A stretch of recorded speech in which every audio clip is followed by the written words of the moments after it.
یہ بنیادی طور پر اللہ تعالیٰ کی طرف سے دی ہوا موقع ہوتا ہے کہ چلو تمہیں چانس دیتے ہیں، پابندی کوئی نہیں، لیکن رب کی طرف سے نا موقع ملتا ہے، چلو تمہیں ایک موقع دیتے ہیں، چلو اپنے آپ کو کلیئر کر لو، تمہیں موقع دیتے ہیں۔ یا اللہ کیا کرے، کچھ بھی نہیں، آ کے نا سچے دل سے 2 رکعتیں پڑھ کے توبہ کرو، عرش کا مالک پچھلے سارے معاف کر دے گا۔ ان لوگوں کی باتوں پہ نہ جائیں جو بلا وجہ پریشان کرتے ہیں لوگوں کو۔ شب برات کا حوالہ بھی نہیں مل رہا، حالانکہ ترمذی شریف میں حدیث موجود ہے، سیاستہ کی روایت ہے ترمذی میں۔ پہلے کہتے ہیں سیاستہ سے دکھاؤ، جب سیاستہ سے مل گئی تو آپ اور کدھر جانا ہے؟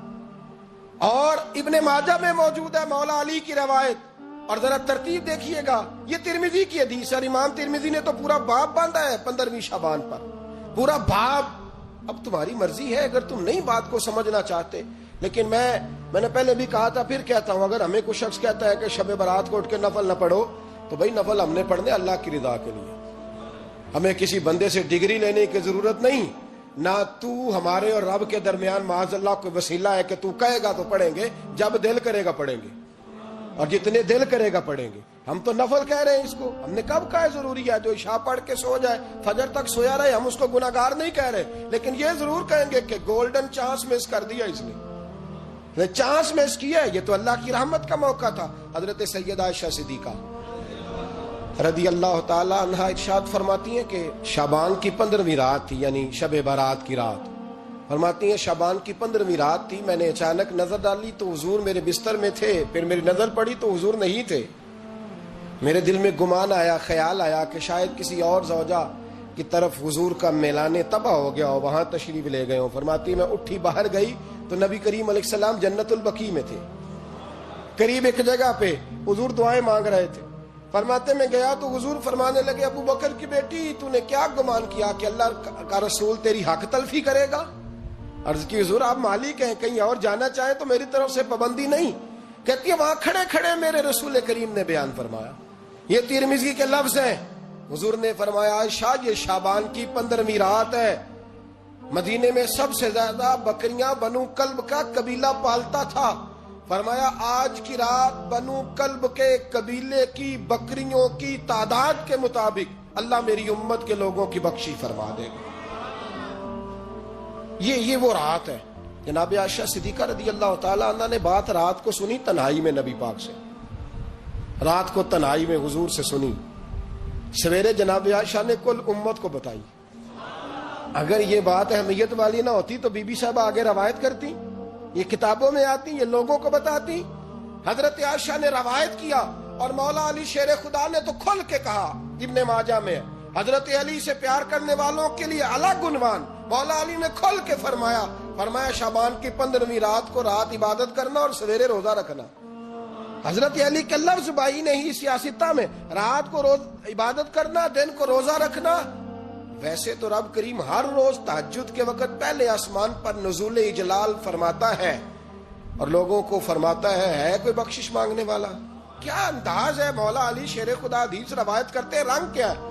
فرمایا باقی راتوں میں نا تھوڑا سا پیکج ہوتا ہے، تھوڑا سا آخری حصے میں رات کے شب برات کو نا رات چڑھتے ہی اللہ پہلے آسمان پر جو اس کی شان کے لائق ہے نزول اجلال فرماتا ہے، اور پہلا جملہ یہ فرماتا ہے کوئی معافی مانگنے والا؟ اللہ کرے آپ کو سمجھ آئے، یعنی معافی دینے والا کہہ رہا ہے چلو آؤ ادھر آؤ ذرا معافی مانگو، میں معاف کرنے آیا ہوں، مانگو معافی۔ ہے کوئی معافی مانگنے والا؟ معاف کر دیں گے۔ اور آپ فرماتے ہیں ہے کوئی رزق مانگنے والا؟ وہ جو بڑی درخواستیں دیتے پھرتے ہیں نا مختلف اداروں میں، وہ ایک درخواست نا شب برات والی رات بھی دے۔ اور میں نہیں کہہ رہا مولا علی شیر خدا فرما رہے ہیں، اور وہ خود نہیں فرما رہے، وہ نبی پاک کا فرمان نقل کر رہے ہیں، اور وہ رسول اللہ صلی اللہ علیہ وسلم کی بات نہیں بیان کر رہے، وہ کہتے ہیں رب فرماتا ہے کوئی روزی مانگنے والا؟ سارے سیٹھوں نوابوں جاگیرداروں کے پاس جا جا کے تھک گئے ہو، ایک دن میرے کہنے پر، ایک رات، ایک دیہڑی ذرا شب برات والی لگا کے تو دیکھو۔ تو میرے رسول پاک علیہ السلام نے ہمیں یہ میسج دیا، پیغام دیا، فرمائے اس رات جو اولاد مانگے گا رب اسے بھی عطا فرمائے گا، اس رات جو اللہ سے بخشش مانگے گا اللہ اسے بھی دے گا، اس رات جو رب کریم سے عزت مانگے گا اللہ اسے بھی عطا کرے گا۔ شارحین نے لکھا اس رات جو رب سے پردہ پوشی مانگے گا اللہ اسے پردہ پوشی بھی عطا کرے گا، جو جنت کا سوالی ہوگا رب اپنے فضل سے عطا فرمائے گا. کوشش فرمائیں, کوشش فرمائیں.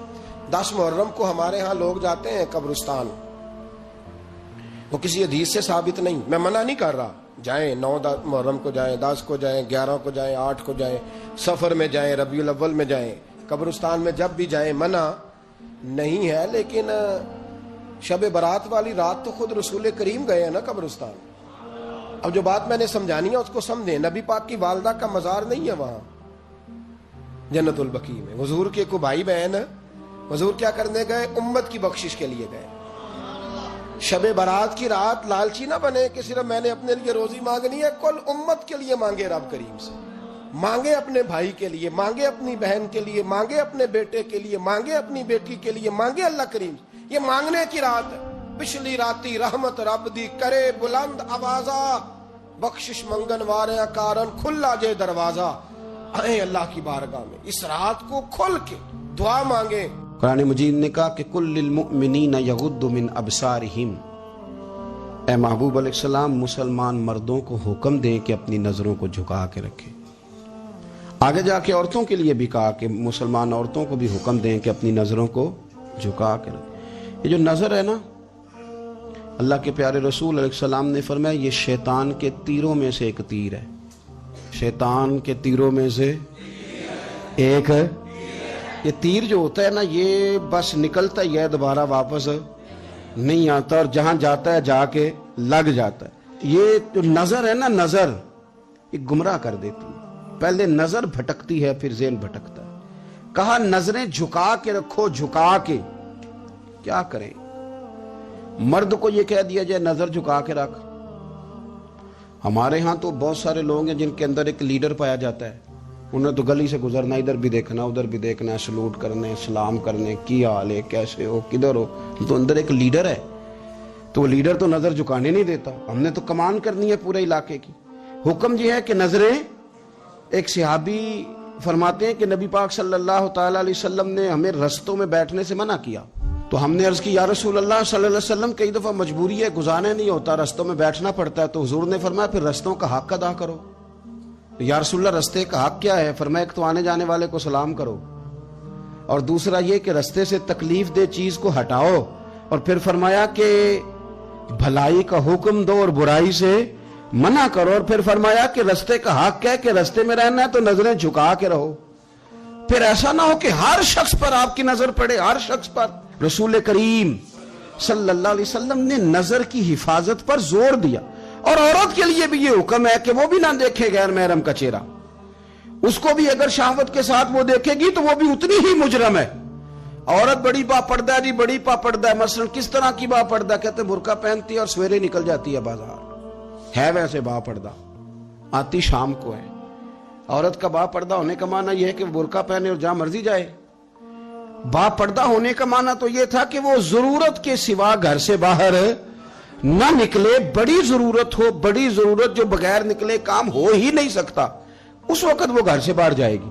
اب یہ کہ وہ نقاب اوڑھے اور برقعے بھی, اللہ خیر کرے. ہمارے ایک بزرگ فرمایا کرتے ہیں اب تو نقاب کو بھی نقاب کی ضرورت ہے, اب تو برقعے کو بھی برقعے کی ضرورت ہے. آپ نے وہ سارا فیشن برقعے کے اوپر کرا لیا ہے. برقعے کا معنی تو یہ تھا کہ آپ نے اپنے آپ کو چھپانا ہے, کسی کی نظر نہ اٹھے. اور اگر آپ نے برقع ہی اتنا شاندار بنوا لیا ہے کہ ہر عورت کو آپ پوچھ رہے ہیں کہ یہ اس طرح کسی اور نے تو نہیں بنوایا, تو پھر پیچھے بچا کیا؟ تو میرے رسول کریم صلی اللہ تعالی علیہ وسلم نے فرمایا کہ پہلی دفعہ کسی کی کسی جگہ نظر پڑ گئی تو وہ معاف ہے. لیکن حضور نے فرمایا دوسری دفعہ جس نے نظر کی اس نے بالقصد اور بالارادہ کی. آپ کو بتاؤں, جن لوگوں کی نظریں ناپاک رہتی ہیں ان کا حافظہ کمزور ہو جاتا ہے. جن لوگوں کی نظریں ناپاک رہتی ہیں ان کی عبادت کی لذت چلی جاتی ہے. جن کی نظریں ناپاک رہتی ہیں وہ لوگ ذہنی طور پر اور قلبی طور پر تھوڑے تھوڑے پریشان رہنے لگ جاتے ہیں. جن لوگوں کی نظر ناپاک رہتی ہے ان کی کیفیت یہ ہوتی ہے کہ سب کچھ ہوتے ہوئے ان کا دل اچاٹ ہونے لگ جاتا ہے. نظر کی ناپاکی, چونکہ یہ وہ والا نشہ ہے جس سے کبھی بھی پیٹ نہیں بھرتا, ذہن نہیں بھرتا, تو بڑی سنجیدہ عمر تک بھی معاذ اللہ تعالیٰ یہ گناہ بندے کا پیچھا نہیں چھوڑتا.